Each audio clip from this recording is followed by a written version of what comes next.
Worship Outside the Box, a weekly blog of creative ideas for leading worship. The sound map of the city. Listening for God. In most worship settings, we are trained to listen for God in very particular ways, through scripture, through music, through the preacher's voice. But what if the city itself had something to say? What if God's presence could be discerned, not despite the noise of the world, but within it?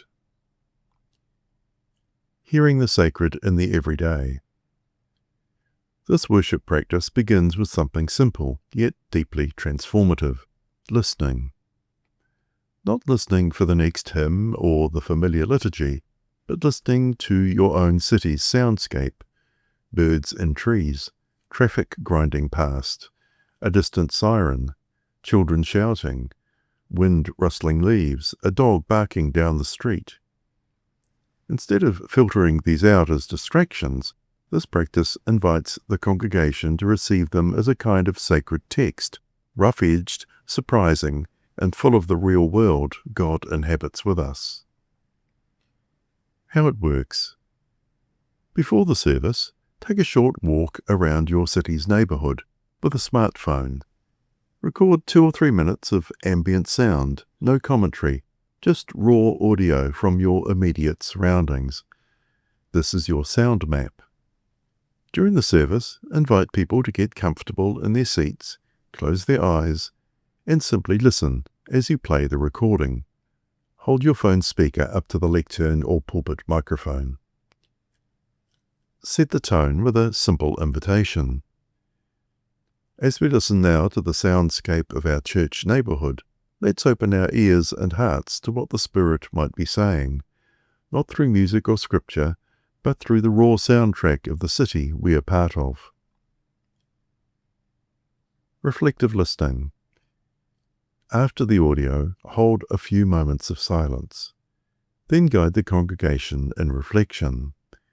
Ask questions like, what did you hear that surprised you?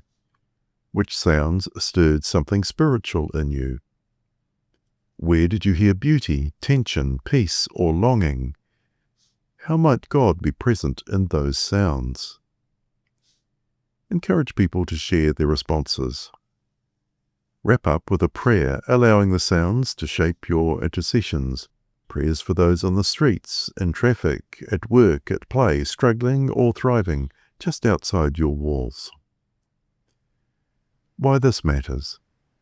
The sound map practice teaches us to reclaim the sacredness of the ordinary. It dissolves the line between inside and outside the sanctuary. In doing so, it cultivates an incarnational spirituality, one rooted in this place, this moment, this world. God is not limited to stained glass and soft organ preludes.